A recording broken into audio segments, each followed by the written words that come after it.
Aujourd'hui, on vous emmène dans un des lieux les plus emblématiques de Miami, Bal Harbour.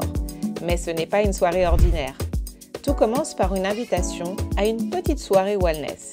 Et là, surprise, un acteur culte de Beverly Hills est de la partie. Vous voulez savoir ce qu'il fait aujourd'hui et comment cette soirée improbable s'est déroulée? Suivez-nous, on vous raconte tout entre anecdotes et débriefs autour d'un dîner à Makoto. Tout a commencé quand on a été invité à une petite soirée wellness dans un appartement à Sunny Isle. On s'attendait à découvrir de nouveaux produits, rencontrer des gens sympas. Mais ce qu'on a découvert, c'était une soirée Tupperware, version collagène. Et la surprise, un des acteurs cultes de Beverly Hills, 90-210, est là, en train de présenter des produits wellness. Vous vous souvenez du blond sympa, l'ami de Dylan et Brandon? Il jouait le rôle de Steve. Pour ceux qui ne connaissent pas la série Beverly Hills, c'était une série culte des années 90. C'était l'histoire en gros d'un groupe d'amis vivant dans l'un des quartiers les plus luxueux de Los Angeles, avec leurs drames, leurs histoires d'amour et leur vie de rêve dans des villas incroyables. Enfant, on adorait plonger dans cet univers. Cette série nous faisait rêver de l'Amérique, les lycées immenses, les voitures décapotables et la vie sous le soleil californien.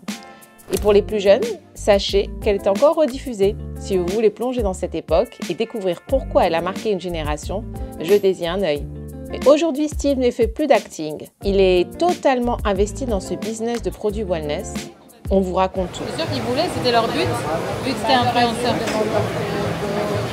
On t'a demandé de demander, c'est tes copines, tes clientes, ton appart. On a manqué le clos du spectacle. Vous auriez découvert avec nous quelque chose d'unique encore. Ce qui s'appelle le marketing, mais je suis sûre que ça existe en France. C'est un peu comme les soirées Tupperware, les soirées Tupperware, un peu à la mode Miami. Donc on nous invite dans un appartement digne d'un hôtel 5 étoiles, avec des acteurs. Avec des acteurs connus, qui étaient là, le mec de Beverly Hills. Mais ouais, je crois que c'est sur Netflix. Mais en tout cas, c'est un acteur, il n'a pas vraiment changé. Enfin, je l'ai pas reconnu personnellement alors que je regardais la série. Non, mais moi je me dis qu'il y avait quelque chose qui était un peu. Je pense qu'il avait trop de botox.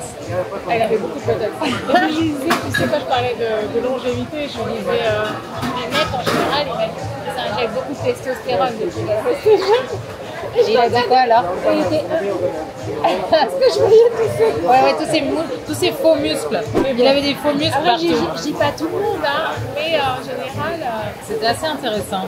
Bon, voilà, en tout cas, il est venu avec sa copine. Qui n'était jamais avec une célébrité avant, apparemment. On connaît toute l'histoire. Parce qu'en fait, en gros, lui, il a 2 enfants, je crois. Et elle a 3 enfants. Oui, il a 2 enfants. Elle a de 11 ans et 13. Et en fait, ils sont ensemble depuis 1 an. Et quand ils ont tous ces enfants-là, ils vivent séparément. Oui, bien sûr. C'est ce que je Mais ferais en aussi. gros, ils sont toujours les uns avec les autres. Ah bon? Ouais, il m'a dit, ils sont bien super les enfants. Et donc, je lui ai dit, ah, mais pourquoi vous voulez pas ça? Elle m'a dit, bah, pour l'instant, ça viendra. Ça fait combien de temps? 1 an. Ça fait qu'1 an. Et elle m'a dit, non, mais je pense qu'on est prêts à vivre ensemble, hein, mais c'est peut-être mieux que vous soyez séparés. Oui, oui, je pense que c'est mieux. Bon, en tout cas, ça se voit que le mec, il a plus d'argent, il a tout perdu. Ah ouais, parce que là, il est en train de nous vendre du collagène. C'est ça. Après cette soirée un peu surprenante, rien de tel qu'un dîner à Makoto pour en discuter. Bal Harbour, c'est ça, des surprises mais aussi des lieux incroyables comme celui-ci où on vient se poser et profiter d'un moment gourmand. Makoto, c'est une adresse incontournable pour les amateurs de cuisine japonaise à Miami. Entre les sushis, les cocktails et l'ambiance chic, on vous montre pourquoi on adore cet endroit.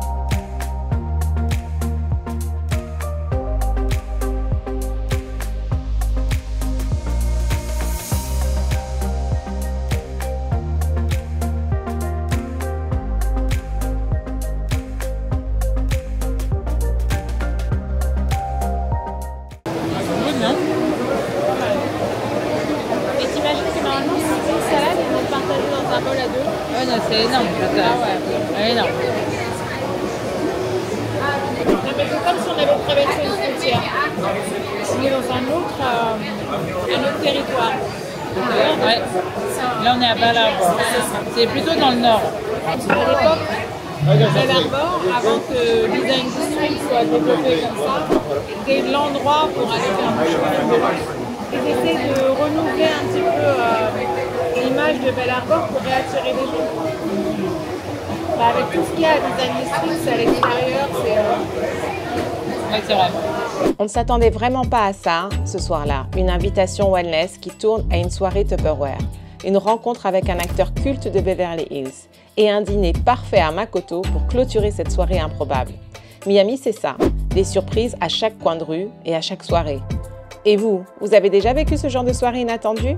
Dites-le nous en commentaire et abonnez-vous pour encore plus d'aventures. Avant de conclure, on voulait prendre un moment pour vous remercier, vous, notre incroyable communauté Fancy French. Grâce à vous, nous venons de dépasser la barre des 10 000 followers et c'est juste incroyable.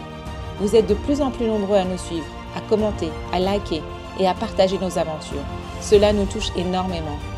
Ce succès, c'est grâce à vous et on ne pourrait pas être plus ravis de voir cette communauté Fancy French grandir jour après jour. Alors merci pour votre soutien, votre énergie et pour faire partie de cette aventure avec nous. Dites-nous en commentaire ce que vous aimeriez qu'on vous partage dans nos prochaines vidéos, des lieux exclusifs, des bonnes adresses, des anecdotes de notre vie à Miami. Vos idées nous inspirent et on a hâte de savoir ce qui vous ferait plaisir. Et si ce n'est pas encore fait, abonnez-vous à Fancy French. Laissez un commentaire pour nous dire ce que vous avez préféré dans cette vidéo. Et on se retrouve très vite pour de nouvelles aventures. À bientôt, du fond du cœur.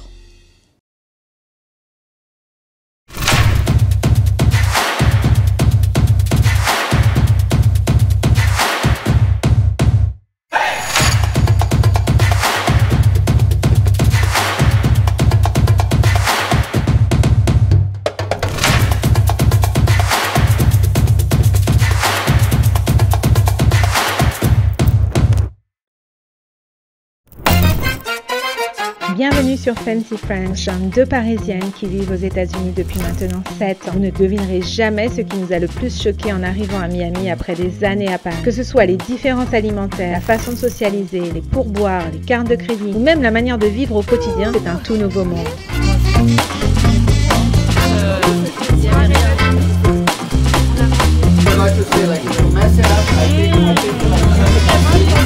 ne gâche pas le caviar et la sauce. Voilà, c'est ça.